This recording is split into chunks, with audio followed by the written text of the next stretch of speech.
Hello everyone, welcome and welcome back to my YouTube channel and Hare Krishna to everyone and this video is for June 2025. ठीक है, पूरा time table लेकर आया हूँ मैं आज से एंड तक कैसे पढ़ना है। ये टाइम टेबल अप्रैल से मतलब मार्च से शुरू होगा, मार्च अप्रैल मई, ये 3 महीने के लिए लेके आया हूँ। ठीक है, it's not for CS professional. CS professional के लिए ऐसा ही वीडियो मैं दूसरे पार्ट में लेके आऊँगा, but this is for CS executive.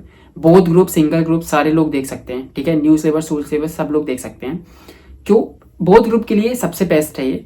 अगर आप सिंगल ग्रुप दे रहे हो तो उसको थोड़ा मोल्ड कर लेना, मतलब मैं अगर बोथ ग्रुप का टाइम दे रहा हूँ तो उसको डबल टाइम कर लेना अपने सिंगल ग्रुप के लिए। ठीक है, इसलिए बोलता हूँ सिंगल ग्रुप वालों के पास अच्छा खासा होता है, फिर भी you have to just give it your effort. But both group वालों, अगर आप बोथ ग्रुप दे रहे हो, go for it, it's a best choice you have ever made. ठीक है, now what you have to do. अभी का प्लान जो मैं बता रहा हूँ वो अच्छे से सुनो, लास्ट तक सुनो। प्रॉपर वीडियो में बताऊंगा कैसे कैसे पढ़ना है, डेट वाइज क्या खत्म करना है, क्या नहीं खत्म करना है, एक सब्जेक्ट को कितने दिन देने हैं, सब कुछ मैं इस वीडियो में बताने वाला हूँ। ठीक है, what you have to do is starting from 1 March. ठीक है, 1 मार्च से मई तक का एंड, कितने तुम्हारे पास ऑलरेडी 3 मंथ्स हैं। 1 जून से एग्जाम होते हैं। ठीक है, 1 मार्च से 30 अप्रैल तक, ये कुछ 40 दिन पकड़ लो हाथ में।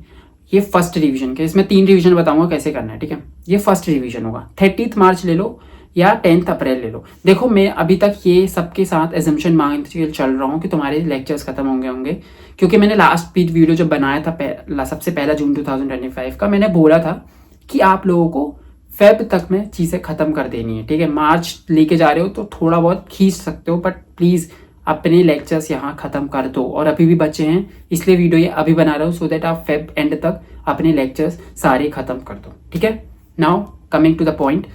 1 मार्च से आप अपना नोट पैड ले सकते हो, उसमें प्रॉपर लिख सकते हो क्या कैसे करना है।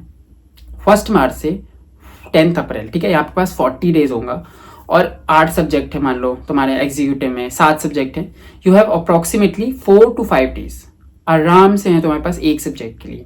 अब आप बोलोगे भैया एक दिन थोड़ी पढ़ता रहूंगा, पूरे 5 दिन एक ही सब्जेक्ट। नहीं, आपको ऐसा नहीं करना है। 10-10 दिन पकड़ो, 15-15 दिन पकड़ो और उसमें 2-2, 3-3 सब्जेक्ट उठाओ। कैसे? 2 सब्जेक्ट लेना है या 3 सब्जेक्ट, बट मैं हमेशा से सजेस्ट करता हूँ 2 सब्जेक्ट। हमेशा से मैं भी 2 सब्जेक्ट पढ़ा हूँ, तो वही है, मैं आप लोगों को ही बोलूंगा टेक 2 सब्जेक्ट्स और उनको 10 दिन में खत्म करो। अब बोलोगे 10 दिन में कैसे खत्म होगा भाई, तुमको ये 1 दिन में खत्म करना है, तो just keep in mind that thing और उसके हिसाब से पढ़ना शुरू करो। Now how to do that. तुम्हारे पास एक मैराथन है, जो मैराथन देख के पढ़ाई करता है that is well and good, वो मैं करता था। नहीं करते हो तो सीधे अपनी जो भी तुम्हारे नोट्स रेफर किए हैं वो, जो भी तुम्हारे शॉर्ट नोट्स हैं वो उठाओ, मॉड्यूल उठाओ, जिसकी सेल्फ स्टडी है वो सेल्फ स्टडी के लिए मॉड्यूल उठा लो। ठीक है, मैराथन देखो, मैराथन के साथ साथ रिवाइज करते जाओ। वो नहीं हो पा रहा है तो मैराथन एक बार खत्म करके फिर दूसरा पढ़ने लगो, या मैराथन में 2-3 सब्जेक्ट चैप्टर्स देखो फिर खत्म करो। It's up to you how you have to choice it. ठीक है, सब कुछ तुम्हारे ऊपर डिपेंड करता है। मैं यहाँ सिर्फ एक फ्रेमवर्क लेके आया हूँ, कंप्लायंस फ्रेमवर्क, जो कि आप लोगों को पता होगा।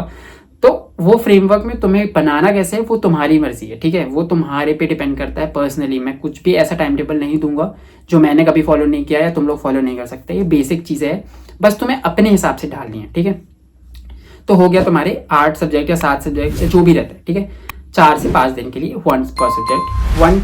और करना कैसे, 2 सब्जेक्ट लेने हैं और उसको 10 दिन में खत्म करना है। नाउ नेक्स्ट, पढ़ाई कैसे करनी है।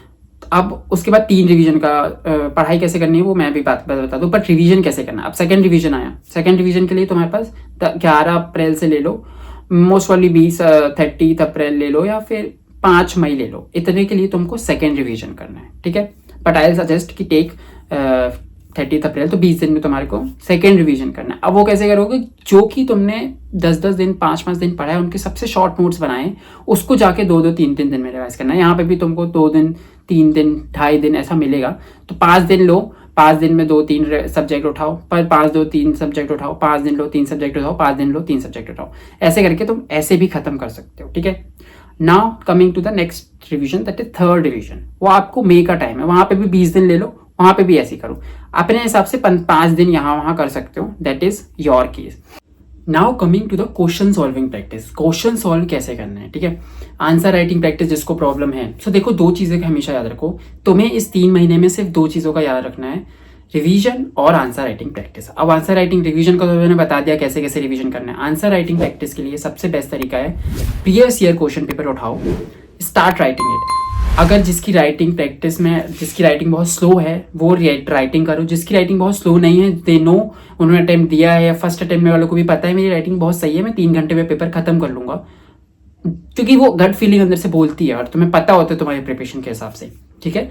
तो तुम लोग सिर्फ क्वेश्चन पढ़ो, आंसर दिमाग में फ्रेम करो और जाके देखो कि मैं आंसर सही फ्रेम कर पा रहा हूँ या नहीं, ठीक है। मैं आंसर राइटिंग कैसे करना है उसका अलग से वीडियो लाऊंगा, थोड़े दिन बाद लाऊंगा क्योंकि अभी जरूरत नहीं है उस वीडियो की। Now coming to the part, पढ़ाई कैसे कर रही हैं, चाहे वो मॉड्यूल हो चाहे शॉर्ट नोट्स हो, एक्चुअली में पढ़ते कैसे हैं चीज़ों को, ठीक है।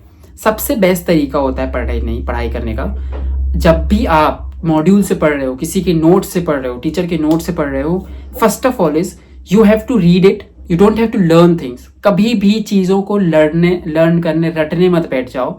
पढ़ाई करनी है तो उस चीज़ को पढ़ो, पहले खुद से समझो। देखो पहले तो टीचर ने समझा दिया तब लगता है अरे हाँ समझ में आ गया समझ में आ गया, जब तुम दूसरी बार पढ़ने जाते हो तो मैं कुछ नहीं आता, सब सट्टा पट्टा गोल हो जाता है, ठीक है।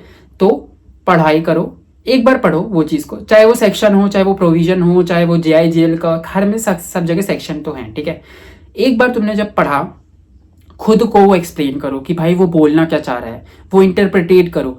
यही चीज़ें तो इंस्टीट्यूट तुम्हें सिखा रही है। Just read it and explain it to yourself कि वो बोल क्या रहा है, ठीक है।